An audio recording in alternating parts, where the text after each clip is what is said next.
gue nggak setuju dengan kesetaraan. Gue justru Tuh lebih dia maksud jujur, gua. gue justru lebih mendukung keadilan, equity, bukan equality. Kalau equality itu memaksakan sebuah kondisi di mana kalau misalkan dua orang ini emang punya kelebihan dan kekurangan masing-masing, itu di ujung-ujungnya harus disetarain gitu. It's gonna be unhealthy. Tapi kalau keadilan dengan kekurangan dan kelebihan yang ada ya dialokasikan sebagaimana mestinya, yang akhirnya membantu hubungan itu. Emang gak akan pernah untuk sama, untuk satu. Karena pemikiran cowok dan cewek juga itu pasti bakalan beda. Tapi gimana caranya kita untuk saling melengkapi. Ini asumsi gue. Akar permasalahan standar TikTok itu karena ada seseorang kreator yang memiliki kesesatan berpikir. Lalu dia membuat konten kesesatan berpikir ini yang memvalidasi orang-orang, nih penonton-penonton yang pikirannya sesat juga gitu.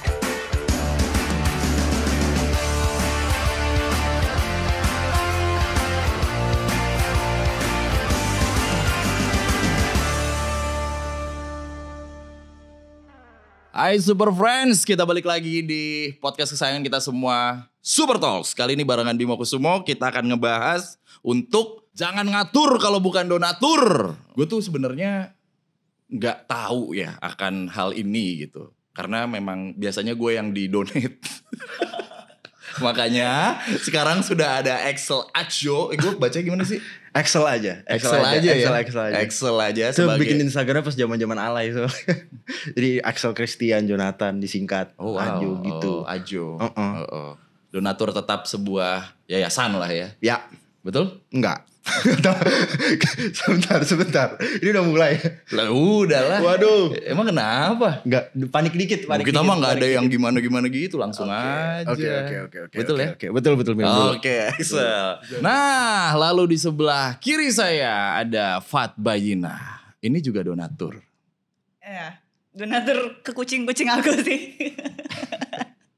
Ke kucing-kucing aku. Iya. Oke. Ada 7 kebetulan di rumah. Kenapa 7? Oh tadinya cuma ada 2, cuman kan mereka beranak akhirnya jadi 7. Oke, kita kembali ke topik deh, Super Friends gitu ya. Jangan ngatur kalau bukan donatur atau selain donatur dilarang ngatur gitu. Yang sering banget kalimat ini tuh ada di TikTok kalian lah, Instagram kalian, atau bahkan di tongkrongan kalian. Sebenarnya nih, gue pengen nanya ke Excel dulu deh. Yes. Logical fallacy dari kalimat ini nih sebenarnya berangkat dari mana sih? Atau bisa dijelasin nggak versi lo? Ini menurut gue ya. Yeah. Menurut gue kalau misalkan logical fallacy-nya itu sesimpel seolah-olah hidup tuh cuma hitam putih gitu loh. Kalau lu bukan donatur, lu nggak punya suara. Oke. Itu kan ad hominem atau false dilemma biasanya. Dimana kita cuma dikasih seolah-olah tuh kita cuma punya 2 pilihan. Kalau lu nggak jadi donatur, lu nggak punya suara. Kalau lu donatur, baru lu boleh ngomong. Dan itu kan menciptakan sebuah standar yang transaksional banget gitu dalam society. Padahal kan sebenarnya bisa selain donatur dilarang ngatur kalau konteksnya profesional atau emang transaksional pekerjaan. Nah masalahnya kan sekarang yang jadi masalah itu ini dibawa standarnya ke dalam hubungan atau pertemanan atau dalam kehidupan sehari-hari. Yeah. Which doesn't, ya nggak selalu seperti itu dong. Loh, tapi kan di setiap hubungan pasti ada transaksional lah. Betul. Tergantung kebutuhan menurut gue. Karena hubungan itu harusnya tidak transaksional gak sih? Kalau misalkan hubungan itu transaksional, malu sama B.J. Habibie dan Ainun dong. Baik. Itu harus Lu awal-awal Pak. Ini baru pertama Pak. Bener ya udah. Bro. Ya tapi bener sih. Tapi Betul. bener secara logiknya bener. Iya. Betul. Karena menurut gue hubungan itu lebih dari transaksional. Transaksional itu menurut gue pribadi dan beberapa studi yang diangkat juga di video gue kan kemarin itu ditunjukin kalau hubungan yang pondasinya transaksional itu emang cenderung rapuh. Nah, ini menarik nih. Oke, tahan dulu Sel. Ya, Karena gue tahan dulu. hubungan yang transaksional itu tuh cenderung rapuh. Ini coba gue nanya ke Bay gitu ya. Jangan ngatur kalau bukan donatur. Tapi permasalahannya common banget nih. Kalau dari sisi perempuan, ya itu tuh harus banget jadi fundamental nih. Kalau transaksional ini. Karena kritis banget kan zaman sekarang gitu. Ya gue gimana nanti kalau nikah sama dia. Kalau misalnya gue serius sama dia. Jadi kelihatannya hitung-hitungan banget nih. Iya. Era sekarang dalam berhubungan gitu ya. Dan bahkan udah ada di tingkat pacaran. Nah menurut lo gimana nih? Kalau menurut gue ya kalau transaksional itu gini ya. Kalau selain donatur gak boleh ngatur. Nah, kita kan sebagai perempuan juga punya hak dong untuk memilih apa yang ingin kita lakukan dan tidak lakukan. Sedangkan kalau misalkan di garis kata selain donatur nggak boleh ngatur, berarti kalau misalkan dia udah berdonasi, berarti kita harus ngikutin apapun yang dia katakan dong. Dan itu aku kalaupun aku yang dikasih uang gitu banyak, tapi tetap aja aku bisa memilih aku mau melakukan atau tidak dari apa yang dia katakan gitu. Menurut kamu nih? Itu menurut aku. Dan kalau misalkan yang transaksional, ya benar cenderung rapuh. Kenapa? Karena kalau misalkan dia udah nggak ada duit lagi, ya ngapain gue sama dia gitu. Kita bisa cari donatur yang lain dong. Iya kan? Ya, kalau transaksional kayak gitu. Ya. Dan cenderung ada orang yang mendominasi. Let's say yang ngasih uangnya. Ya. Yang ngasih uangnya, ya gue udah ngasih lo ini, ya lo harus ngikutin gue. Oke. Mungkin gue mau nambahin kali ya. Sebenarnya keresahannya tuh dari mana sih? Why do I care about this shit? Kenapa dari awal gue stitch video-video seperti itu? Sebenarnya begini, kalau dari gue ya, menurut gue dalam sebuah hubungan itu perempuan itu punya disadvantage yang lebih besar dibanding laki-laki. Karena secara biologi juga perempuan kalau udah umur 30 itu harus benar-benar serius nyari pasangan sih. Kalau kalian mau punya anak dan sebagainya. Sementara laki-laki di umur 30 kita masih bisa have fun dan sebagainya. Gitu ya. Jadi kalau misalkan ada sebuah mindset yang digaungkan oleh seseorang yang punya influence yang sebenarnya itu merendahkan kaum perempuan dan ujung-ujungnya mempersulit mereka dalam mencari pasangan, ya tentu saja gue berhak dong untuk membantah. Itu loh maksudnya. Karena yang tadi dibilang Fat itu benar. Selain donatur dilarang ngatur itu in a way malah ngedegrade perempuan. Dan mindset alat tuh yang gue maksud adalah ketika ada donatur lu bisa diatur, itu kan kayak alat jadinya. Lu menaruh posisi lu sebagai tool yang bisa dibeli, ya gitu. Yang udah di backup juga dengan studi yang udah ada di mana hubungan yang transaksional itu jauh lebih rapuh. Ya berarti kan itu akan mempersulit perempuan-perempuan nanti untuk nyari pasangan sendiri sebenarnya.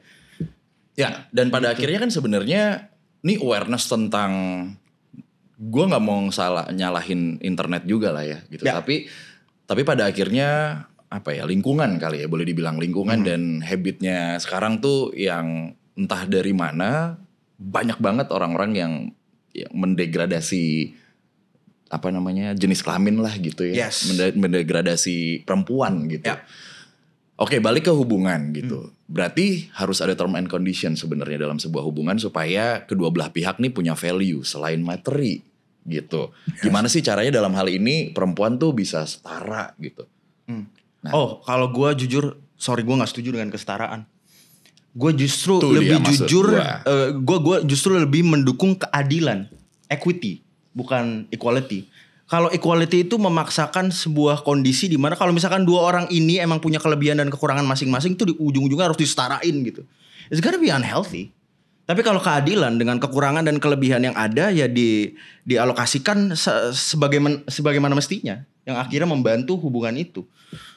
Oke, gue sih lebih kesana. Gimana, keadilan. Tidak ada kesetaraan nih menurut Excel. Ya kalau menurut aku emang gak akan pernah untuk sama, untuk satu, karena pemikiran cowok dan cewek juga itu pasti bakalan beda. Tapi gimana caranya kita untuk saling melengkapi kayak gitu sih. Ya kan. Betul. Karena menurut gue sekarang tuh orang banyak kesalahan berpikir di mana dengan adanya kesetaraan itu akan melahirkan keadilan, padahal enggak. Keadilan ya keadilan itu sendiri, lo harus cari jalannya untuk mencapai keadilan. Gak bisa cuma semuanya disetarain doang terus tiba-tiba adil. Coba menurut lu tuh adil tuh kayak gimana sih dalam hubungan? Adil itu contohnya. Misalnya contoh konkret deh. Oke, for example, laki-laki itu dilahirkan dengan kondisi biologis yang jauh lebih mumpuni untuk bisa memprotek perempuan. Atau memprotek sesuatu gitu ya. Karena emang secara biologis kita jauh lebih kuat. Kita jauh lebih mumpuni untuk melakukan pekerjaan-pekerjaan yang membutuhkan kebutuhan fisik. Tapi secara biologis perempuan itu jauh lebih punya advantage dalam segi emotional intelligence. Oke. Dalam pikiran. Oke. Dari sini aja kan udah ada perbedaan gitu ya. Mungkin gak semuanya seperti itu. Gak semua perempuan seperti itu. Ada perempuan yang juga maskulin. Ada laki-laki juga yang feminin dan sebagainya gitu ya. Tapi dari perbedaan ini dalam sebuah hubungan menurut gue tuh oke, gue punya advantage ini nih. Makanya gue akan provide lu ya. Gue akan kerja sekeras mungkin nih. Karena gue kebetulan punya fisik yang jauh lebih kuat. Gitu. Laki-laki. Iya, laki-laki itu jauh lebih kuat. Jadi I'm gonna provide you dan sebagainya. Di samping itu, keadilan yang ada adalah gue butuh nih kedamaian hati pas gue pulang. Boleh bantu gue dalam segi itu nggak ke perempuannya? Paham kan? Jadi yang satu punya fisik yang lebih, yang satu fisiknya rendah, tapi yang satu emosionalnya lebih tinggi, yang satu lebih rendah gitu, karena laki-laki jauh lebih logis dan bodoh biasanya gitu ya. Dan itu saling melengkapi jadinya. Bukannya kayak ya lu harus kerja, gue tidak mendiskreditkan perempuan yang kerja. It's good for you, tapi keadilan yang gue maksud tuh itu, jangan apa-apa tuh dipaksain disamaratain semuanya kayak gitu. Kalau kondisinya kebalik, menurut lo sah-sah aja nggak? Sah-sah aja, yang penting adil. Nah itu, kalau menurut gue fokus keadilan itu lebih ke apa yang jadi kelebihan dan kekurangan itu dialokasikan dengan baik sesuai dengan kebutuhannya. Tapi sometimes misalnya kalau misalkan kayak posisi si ceweknya tuh lebih tinggi secara finansial daripada cowok. Nah sementara cowok itu punya pride-nya sendiri gitu loh. Sometimes kayak padahal tidak direndahkan sama si ceweknya, tapi ada rasa dia sendiri gitu, kayak kayaknya gue direndahin deh, jadi kayak butuh validasi juga dari orang lain. Makanya banyak malah yang ceweknya finansialnya lebih tinggi daripada cowoknya, si cowoknya yang nggak ada ya maksudnya penghasilannya tuh kurang atau bahkan nggak ada, malah dia butuh validasi dari orang-orang lain, makanya dibayar perselingkuhan karena si cowoknya tidak itu kalau gue boleh berkomentar, itu skill issue aja sih dari si laki-laki. Tadi gue mau personal ya.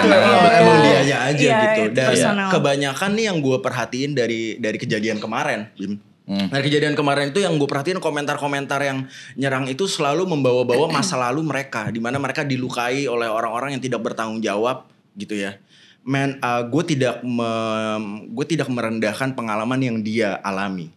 I'm sorry that happened to you. Tapi harus dipahami kalau misalkan tidak semua laki-laki atau perempuan tuh seperti itu.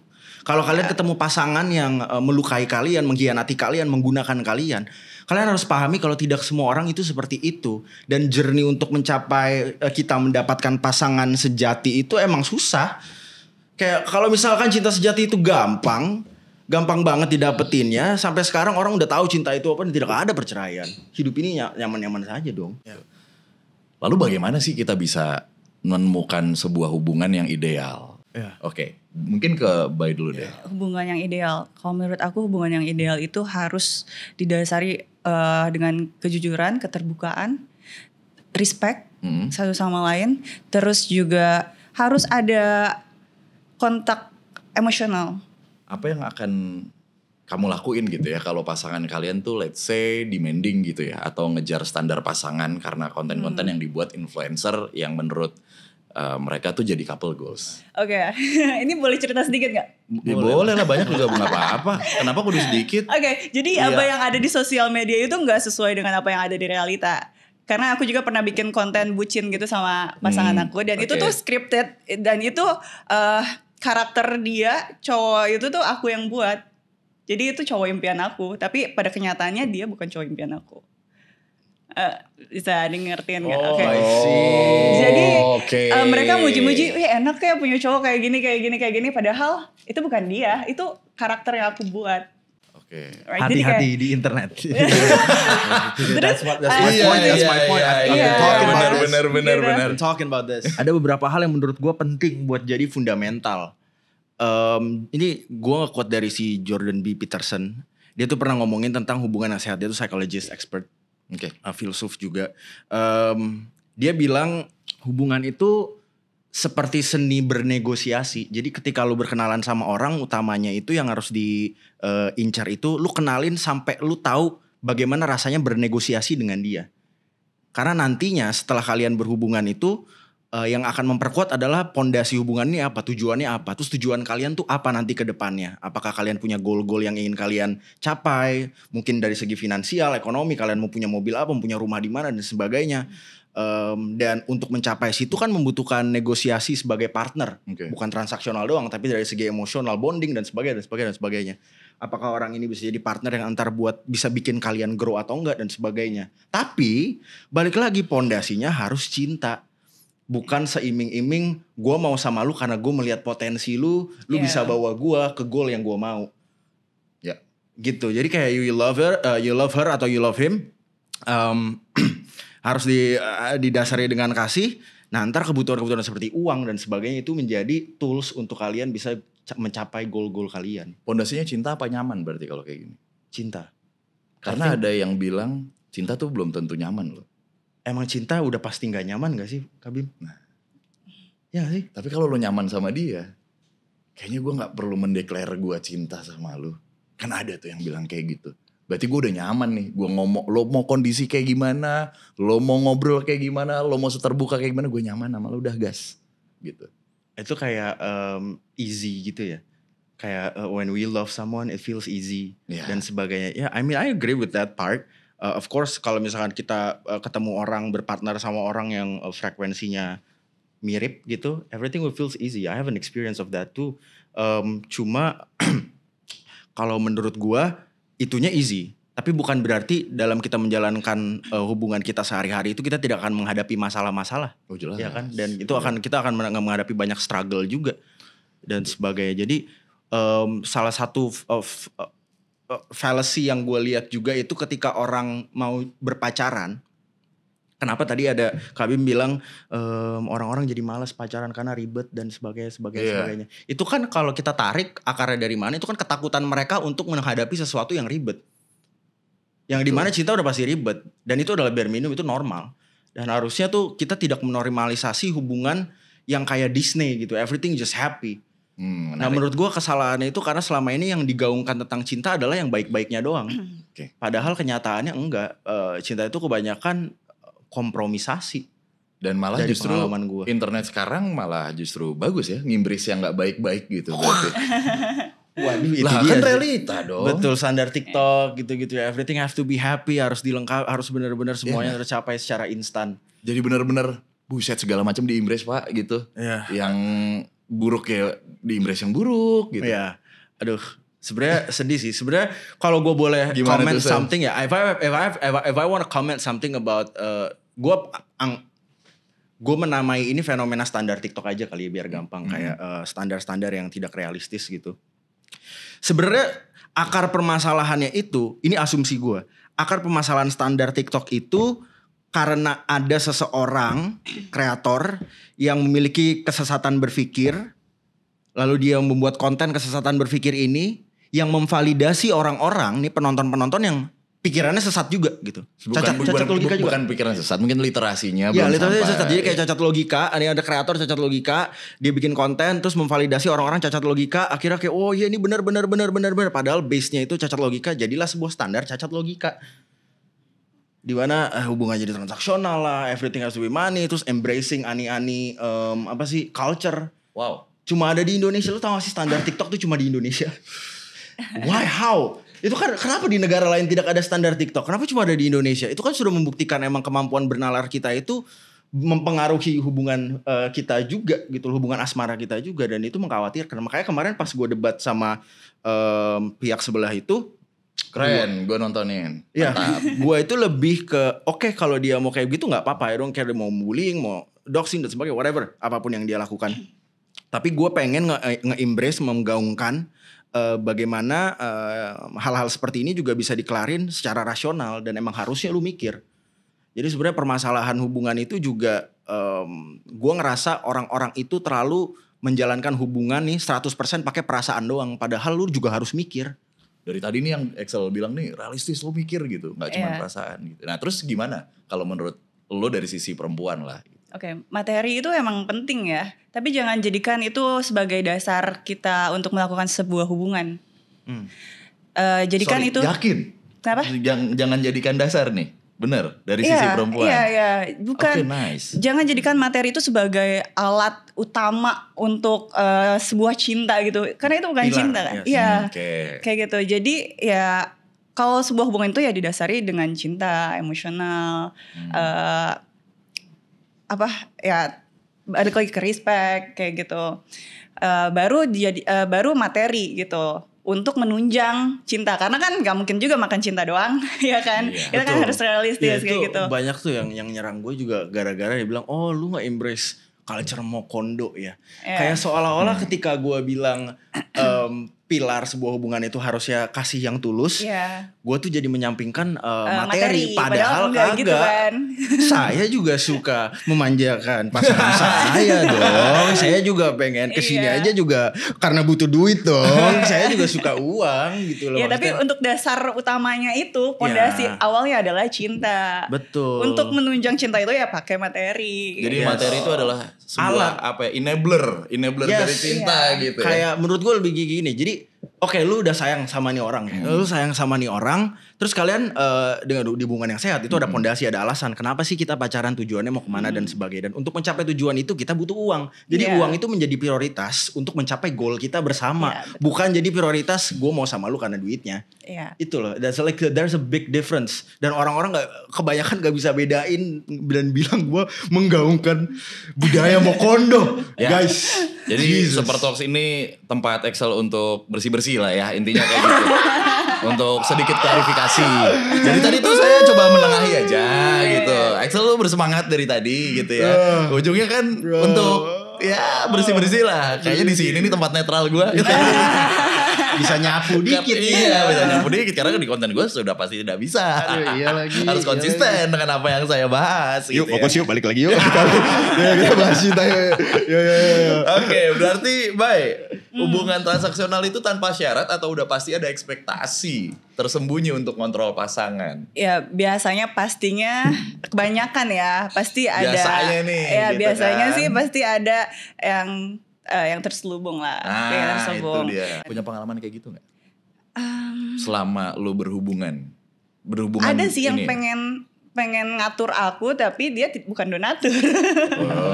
Nah gini nonton ceritanya. Nonton gak nih? Gak tahu nih ya. Mudah-mudahan nonton. Ini orang-orang kayak lu nih yang bikin ribet. Itu lo tunjuk orang kayak lu yang bikin ribet. Sekarang semua cewek mikir semua cowok tuh kayak lu. Oke, biarkan panggungnya kita kasih ke Bay nih sekarang. Oke, gini. Keluarkan. Aku cerita sedikit ya. Maaf banyak nggak apa-apa kita dengerin. Maaf kalau sedikit emosi. Jadi gini. Maaf sedikit emosi ya. Jadi gini. Dia tuh suka sama cewek yang feminim. Oke, dia suka sama cewek yang feminim. Tapi aku tuh sebenarnya rada tomboy. Ya, jadi aku kemarin-kemarin tuh emang lagi suka sama celana-celana yang jogger, yang robek-robek, yang kayak gitu. Sedangkan dia tuh nggak suka gitu. Dia bilang, kamu cobalah jadi wanita seutuhnya. Hah, maksudnya apa nih, gitu kan? Iya, kamu tuh coba jadi cewek yang feminim gitu kan. Oke, singkat cerita dia selingkuh sama mantannya yang dia feminim gitu, jauh lah beda vibesnya sama aku. Nah terus dia pengen nuntut aku untuk berpakaian yang dia sukai. Kata aku, oh ya udah. Akhirnya aku cobalah lihat-lihat tuh Instagram si ceweknya itu yang jadi selingkuhannya dia. Terus aku lihat, oh feminim kayak gini. Oke, aku beli baju. Tapi kan gak mungkin dong aku langsung rubah semua lemari aku jadi baju yang dia sukai. Oh ini ada dendam nih, berarti nih gue buktiin loh. Iya gitu. coba nih. Aku kan paling ya beli baju ya udah 2-3 dulu gitu kan. Tapi kan gak mungkin aku cuci kering pakai baju itu dong. Pasti aku pakai baju aku yang ada gitu kan. Nah terus aku pakai lagi lah baju aku yang dulu, celana-celana aku itu. Terus dia bilang, kamu tuh nggak bisa nurut ya jadi cewek kayak gitu. Lah dia cuma bisa menuntut, ya udah kalau misalkan kayak gitu kamu beliin aku lah. Aku kan udah usaha juga ini untuk beli baju yang kamu suka. Sorry, aku potong sebentar. Ini kejadiannya setelah dia ke gap selingkuh? Iya. Terus kamu maafin? Nah gini. Ntar dulu Sel, udah lu simpen jawaban lu dulu dah. Simpen. Oh bentar, oke. Bener kan? Lo mendingan siapkan bumbu-bumbu untuk memasak. Nah, nanti gua kasih waktu untuk lo memasak. Enggak, it's valid. Oke. Gini. Oh dia menuntut aku sebelumnya itu, aku belum tahu kalau dia selingkuh. Terus pas udah gitu dia selingkuh, terus aku ya udah dia mohon-mohon sama aku, nangis-nangis bla bla bla segala macam. Terus aku maafin, tapi dia ya tetap menuntut aku untuk jadi cewek yang feminim kayak gitu. Tapi dia tidak memberikan solusi gitu. Dia cuma menuntut. Jadi enggak, ya udah kata aku, kalau misalkan kamu mau aku pakai baju feminim ya beliin lah aku gitu. Aku juga kan beli sendiri gitu kan.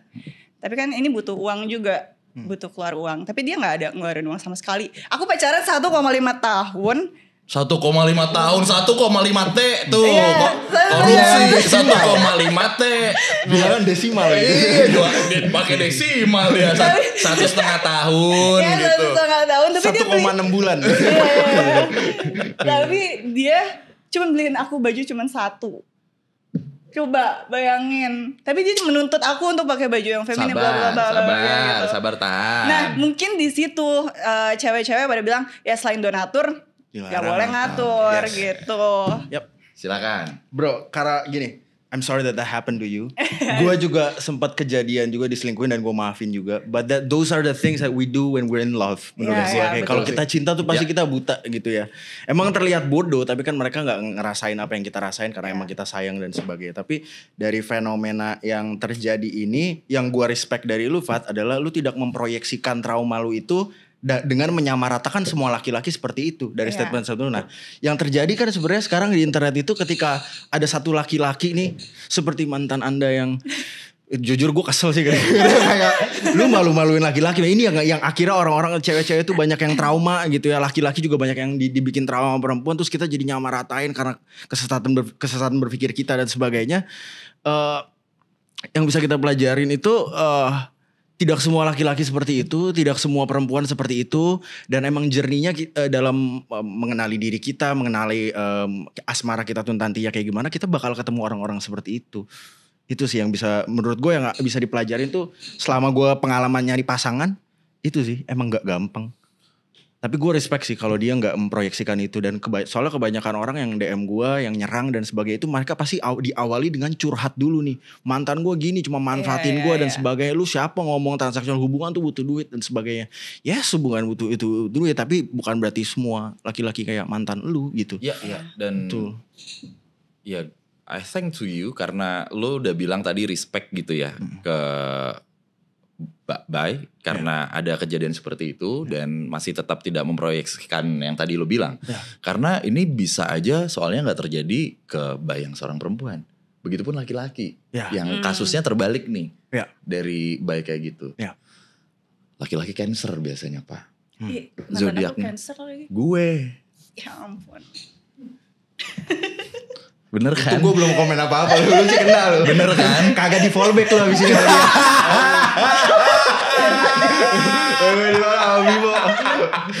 Karena udah, aduh gimana ya? Tapi ada yang lebih parah dari Cancer bro. Apaan? Gemini bro. Enggak, gue masih tetap nih gue sampai tato kepiting ya karena gue pride banget akan kerapuhan Cancer. Enggak, gue gak tes aja sih karena gue Gemini. Oh lo gitu? Gue gak tes aja. Biar kalau ada yang ngatain lagi gue Gemini. Langsung agak di fallback. Ini kayaknya lo cowoknya Cancer dah. Gitu. Mantan lu Cancer? Iya Cancer mantan aku. Iya Pak. Yang itu Depannya Cancer. B bukan? Bukan. Oh bukan. Mungkin rokok sejarum depannya. Taunya dari tadi gimmick ya? Iya, taunya udah di brief. Baik, nanti kita begini aja, Bay. Pantas pas ngomong diliatin terus gini. Lo juga. Emang lo ngomong gak gue liatin apa? Tapi ada hal menarik nih yang gue pengen nanyain nih. Ini banyak dari Super Friends juga yang coba pengen tahu dari statement kalian berdua gitu ya. Udah jadi donatur. Donatur ya, gak usah ngomongin ani-ani lah, gak usah jauh-jauh. Pokoknya donatur dalam hubungan. Nge-provide semua kebutuhannya selama pacaran. Putus minta dibalikin. Kan kasus yang terakhir kan kayak lo ngebayarin makanan terus pas putus bon-bonannya dikasih tuh. Lah iya tuh kan sempet viral tuh yang kayak gitu. Itu gimana tuh Sel? Orang-orang kayak gitu. Ini kita ngomongin cowok sama cewek. Karena gini ya, menurut gua orang-orang seperti itu kayak cowok bejat atau cewek bejat dan sebagainya itu emang orang jahat aja dan kejahatan gak mandang gender. Kayak I'm sorry that you ended up with someone yang evil. Tapi bukan nggak ada hubungannya sama gender sebenarnya. Orang jahat ya jahat aja. Gitu kalau misalkan ada orang sampai sebitter itu yang tidak bisa paham kalau misalkan dalam hubungan emang lu bakal ketemu orang-orang yang salah dan sebagai journey lu untuk nanti menemukan cinta sejati lu gitu. Ya itu emang tolol, sorry banget, emang tolol aja, itu orang tolol aja. Tapi kan kita nggak tahu Sel kalau dia begitu nanti. Misalnya gue putus terus dia minta balikin semuanya apa yang udah dikasih. Itu indahnya mencari pasangan dong. Itu dong, itu journey-nya. Menurut gue cinta mencari pasangan sejati itu kayak lu beli baju nih. Atau lu beli sepatu bagus pas masih kecil. Saking lu sukanya, lu taruh nih kotak, dia sepatunya di kotak, gak lu pakai. Setahun 2 tahun jalan lu udah gede. Lu balik lagi, lu buka tuh sepatu udah gak bisa dipakai. Kenapa? Karena gak lu pakai dari awal. Jadi it's kind of like a hard skill yang emang lu harus asah untuk mencari tahu lu tuh gimana sih dalam hubungan asmara. Simple itu, bukan yang lu diemin aja karena lu takut nih, enggak ribet, enggak ini. Terus ntar pas udah tua lu coba pacaran, gagal, tuh kan cinta emang ribet. Kagak, karena kagak lu asah. Karena lu gak paham untuk mencari pasangan itu emang susah. Ya. Seperti itu menurut gua. Tiba-tiba kayak enggak bang menurut teori. Enggak apa-apa sih. Gua sapu dulu. Lo ngomong sendiri, nyapu sendiri. Gara-gara gua bikin konten pakai teori. Gara-gara gua bikin konten pakai teori, gua jadi parno gitu gak sih, ntar ada orang, gua jadi gak bisa beropini karena orang-orang selalu punya teori di balik gitu. Mungkin bukan selalu punya teori ya, selalu punya pengalaman mungkin. Yes, boleh. Gitu, ya kan. Dan cara pikir orang juga kan beda-beda. Kita nggak bisa untuk kayak ngatur orang juga untuk berpikir sama dengan kita. Jadi ya that's okay, jalanin yang menurut lo benar gitu. Gue jalanin yang menurut gue benar. Tapi tuh mantan minta dibalikin gak semuanya? Oh emang dia kasih apa?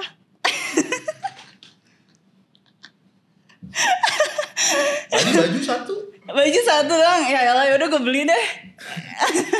Baju satu kalau LV gimana? Enggak, cuman itu doang. Boleh sebut merek emang di sini? Ya kodenya aja, boleh lah. Ya. Gak apa-apa di sini. H&M doang. Tapi gimana Bang kalau suatu saat nanti lo menemukan case seperti ini? Aku pernah sih waktu itu sama mantan aku. Jadi dia pernah kasih handphone, tapi mantan yang beda ya. Dia pernah kasih aku handphone, terus udah kayak gitu kita putus. Dia pengen handphonenya balikin. Aku kasih handphone kamu ini buat chattingan sama aku, buat teleponan sama aku, bukan chattingan sama cowok lain, kata dia gitu. Sedap. Oh ya udah aku bayar, kata aku gitu. Engage sama kamu pikir aku nggak punya uang? Aku punya uang kok, aku bayar. Aku gitu. Kok ada ya? Gue masih nggak percaya loh, Sel. Ada kayak gitu. Iya. Sabar, dia ada HP juga buat kontekan sama lu. Oh ada, dia banyak handphonenya. Oh. Jaga counter apa gimana? Gue sekarang tahu. Siapa yang bakal ngasih tahu dia nih? Kenapa tuh cowok punya banyak HP terus dia dikasih satu HP untuk kontekan sama dia? Itu beli baru. Beli baru. Dia ngasih. Khusus buat kontekan sama dia? Enggak sih, aku bilang kan handphone aku rusak deh, kata aku gitu. Terus tiba-tiba dia beliin aku handphone. Beneran apa kode? Oh. Enggak, beneran. Beneran rusak. Beneran. Ya berarti pas minta dibalik nggak punya handphone dong? Enggak jadi diambil sama dia. Kataku kan itu ada data-data aku semuanya, kalau dia tuh pengen diambil pada saat itu juga gitu kan. Oke udah aku bayarin, kata aku gitu. Mantanmu unik-unik ya kalau makin dijabarkan makin unik-unik ya. Ada fakta menarik apa lagi nih mantanmu tentang transaksional gitu? Transaksional. Ada lagi nggak tadi ngasih baju satu, ngasih handphone ada minta kok dibalikin? yang baik juga yang ngasih aku uang setiap minggunya. Tapi dia nggak ada tuh ngatur-ngatur aku atau apa. Sekarang aku mau nanya ke anomalinya nih. Kalau misalnya ada cowok yang nggak ngasih apapun dan kamu yang akhirnya ngebayarin dia, realitanya mau nggak kayak gitu? Enggak. Sekarang aku udah nggak mau lagi deh kayaknya.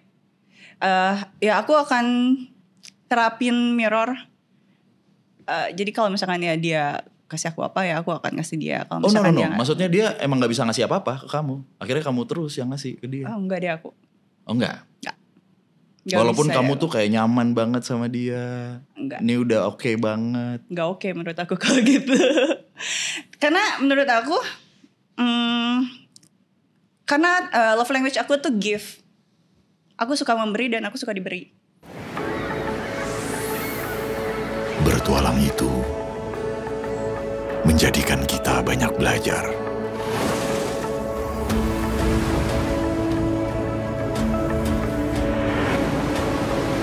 Belajar bersahabat dengan alam.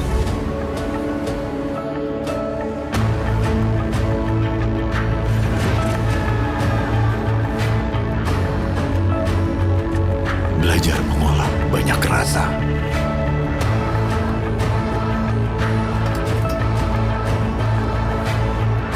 Belajar memaknai setiap perjalanan.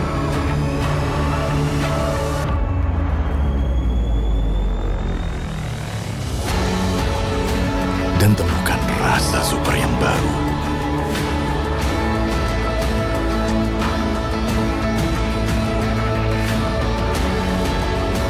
Ini kreteknya super. Jarum Super Espresso Gold.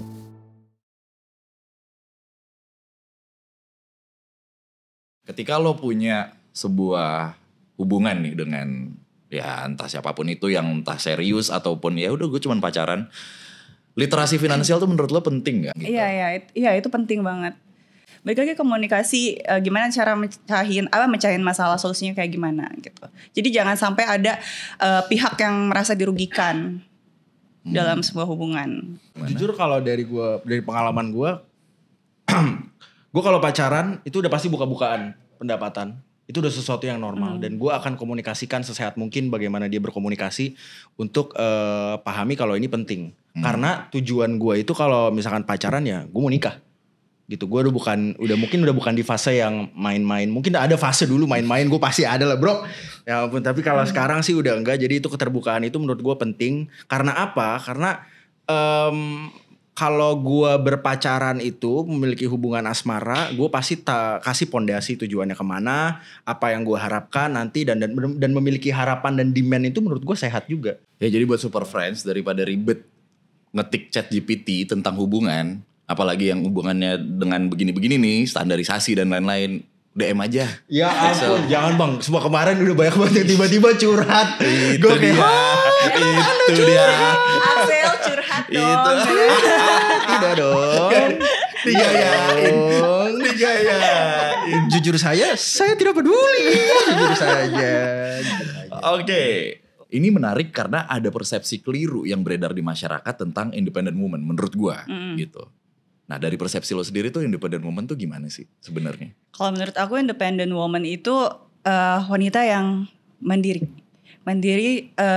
Dia bisa memutuskan untuk kemana sih arah hidupnya. Oke. Kemana arah hidupnya, terus dia bisa mandiri secara finansial iya, emosional iya, dan personal juga iya. Oke. Gitu. Itu jadi independent woman. Iya, independent woman. Kayak gitu. Sel, independent woman pada akhirnya dalam hatinya juga nggak independen banget gak sih menurut lo? Jujur ya. Oke. There's nothing special being an independent woman. Menurut gue independen itu sendiri adalah bare minimum lu menjadi orang dewasa. Itu orang dewasa normal aja. Yep. Kalau lu dewasa emang lu pasti ujung-ujungnya independen. Menurut gue orang-orang terlalu meromantisasi atau mengglorifikasi kata independen. Justru lu dengan membangga-banggakan kata-kata independent woman, lu merendahkan perempuan seolah-olah perempuan gak bisa independen. Makanya itu jadi sesuatu yang spesial banget. Padahal itu bare minimum. Jadi ini dia kayak karena kekurangan nalar seolah-olah kayak independent woman. Keren. Hanya karena lu merasa itu keren, lu harus breakdown juga ini kata-kata merendahkan apa meninggikan. Karena menurut gue merendahkan. Kenapa itu diglorifikasi orang itu jadi laki, ya kayak ibaratnya lu jadi perempuan dewasa umumnya aja. Lu emang harus kerja, survive, bertahan hidup. Nothing is special with that.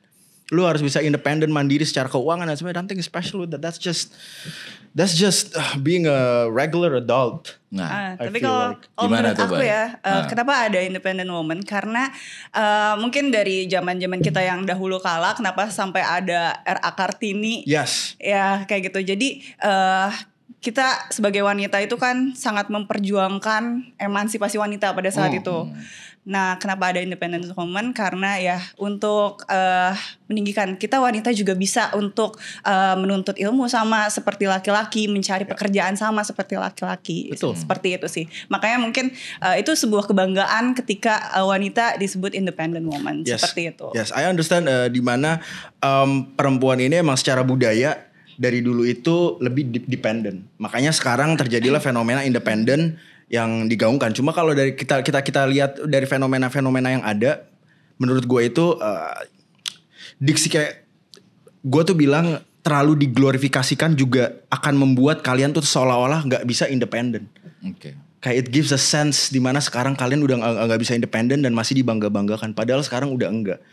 Karena konotasi independent woman itu sering digunakan justru untuk man hating. Iya. Gitu.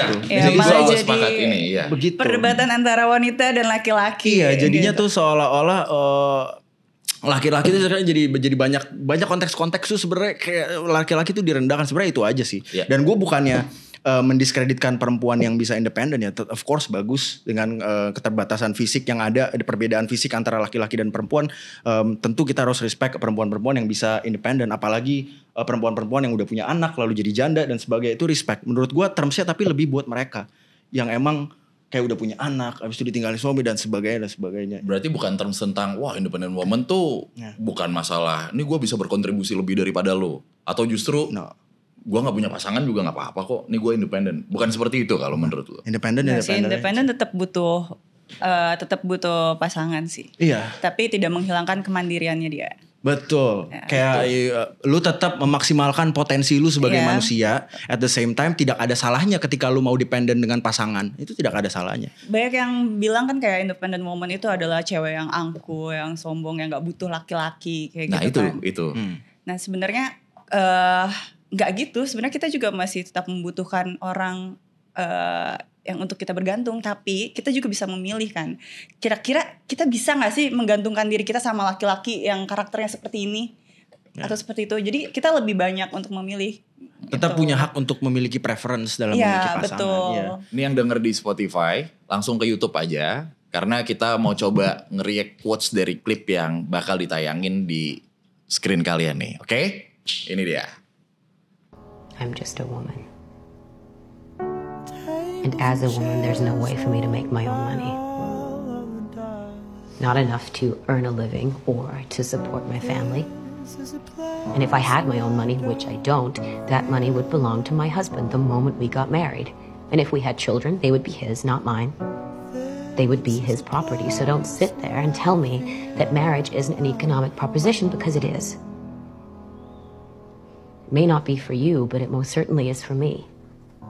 Oke, ini menarik karena ya itu konsep keadilan, dimana kalau misalkan dari kita lihat tuh dari quotesnya dia kan bilang ntar pas gue punya anak itu kan jadi anak lu dan sebagainya. Jadi kesejahteraan ekonomi itu penting gitu.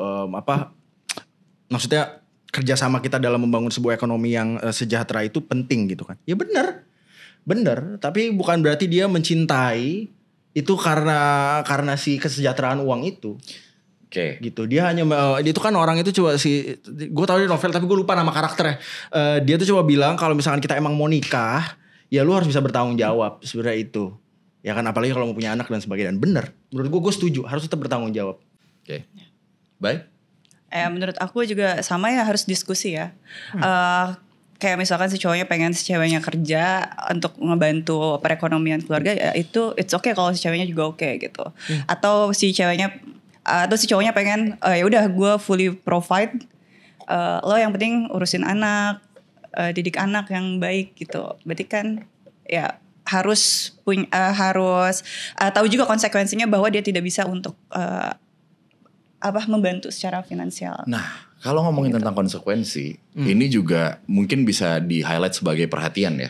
Oke. Karena apapun bisa terjadi. Ya. Gitu. Apapun bisa terjadi. Misalnya kita udah ngobrolin, kita udah mapping, kita udah planning segala macamnya dengan asas keadilan. Ya. Tapi tiba-tiba terjadi sebaliknya. Gitu. Dan ini banyak banget terjadi sama teman-teman gue, kolega gue yang tiba-tiba istrinya resign atau bahkan suaminya resign. Nah, sebagai seorang perempuan, balik lagi, lo siap akan konsekuensi itu? Iya, harus. Karena bukan cuma dalam senang aja, tapi sedih juga kita harus bantu. Itu dia gunanya pilar cinta sebagai pilar dalam sebuah hubungan. Ketika si faktor X ini masuk ke dalam hubungannya, cinta yang akan membantu kita jalanin itu bareng-bareng. Sebenarnya itu. Yes. Dari itu harus adanya seleksi dari awal. Kita lihat dulu misalkan si cowoknya kayak gimana nih. Apakah dia tipe orang yang bisa untuk menyelesaikan masalah? Kayak gitu. Apakah dia orang yang bertanggung jawab?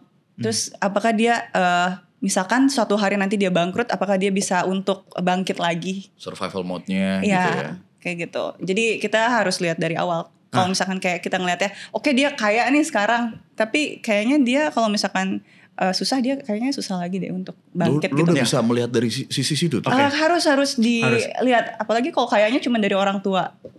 Ya, gue mau nambahin. Mungkin ya filter itu perlu, tapi karena yang namanya faktor X biasanya juga bisa mengubah seseorang. Ketika seseorang terpukul itu bisa aja dia kayak something happen inside of them. Terus mereka jadi down yang tadinya ambisius tapi hilang.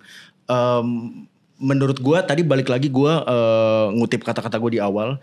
Menurut gue itu kenapa pada awalnya akar lu nyari pasangan itu harus dicari orang yang bisa bernegosiasi, yang bisa tektokan. Jadi ketika hal ini terjadi terus dia down, ada perubahan dalam dirinya, mungkin lebih depressed dan sebagainya, mental health-nya kena dan sebagainya. Itu bukan waktu kita untuk meninggalkan dia, tapi waktu kita untuk membantu dia kembali ke potensinya lagi.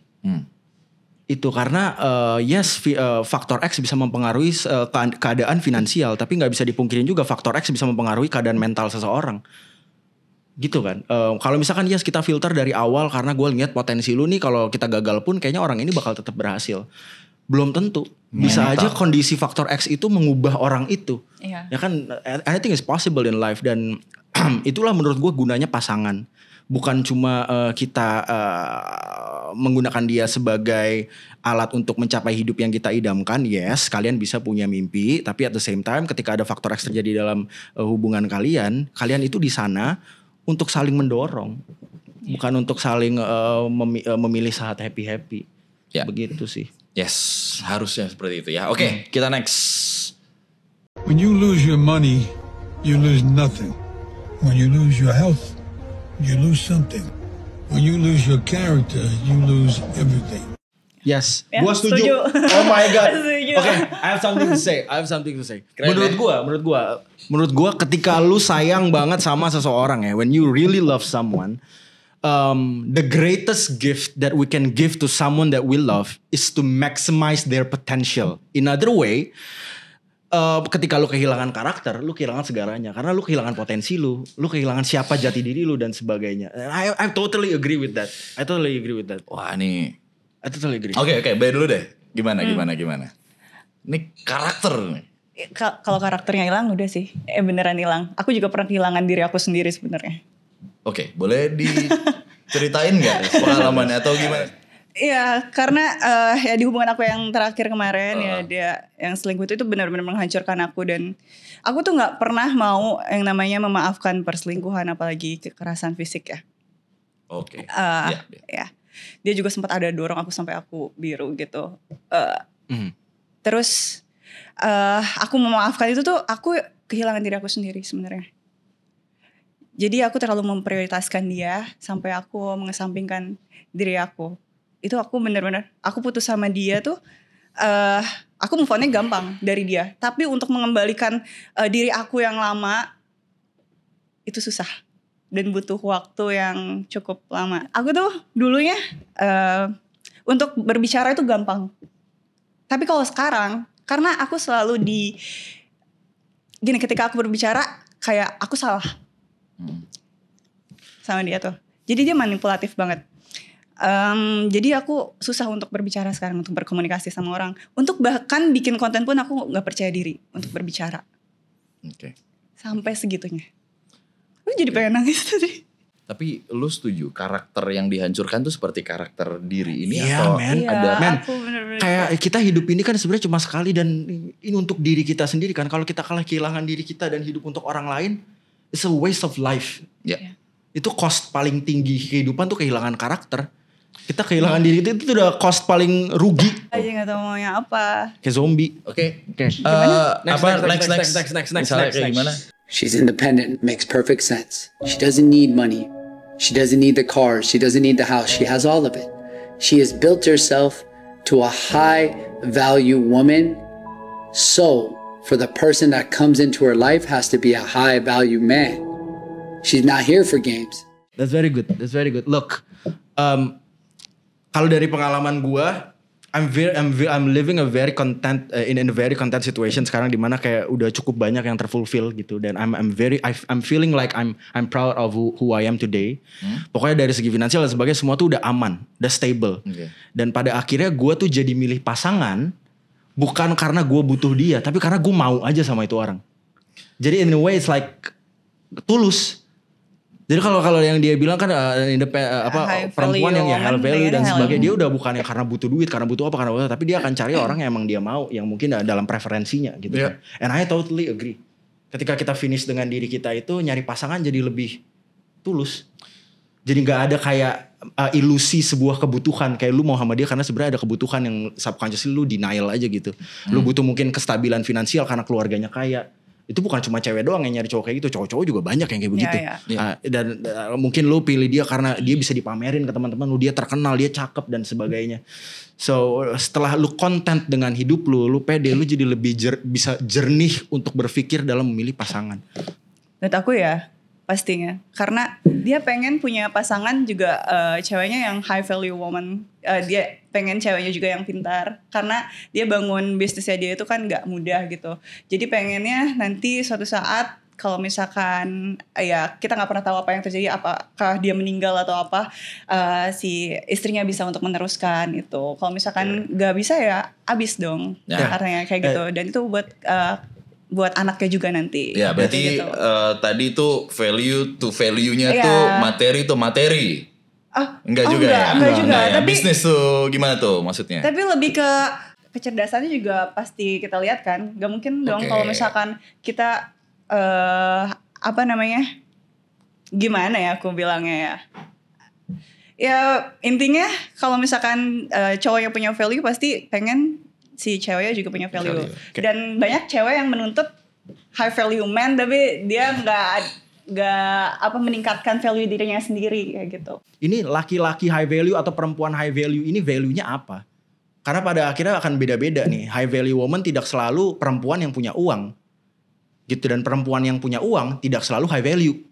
Iya, betul. Gitu, high value tuh ya lu harus mendefinisikan sendiri value kalian itu apa dan cari ntar orang dengan value yang sama, sebenarnya itu.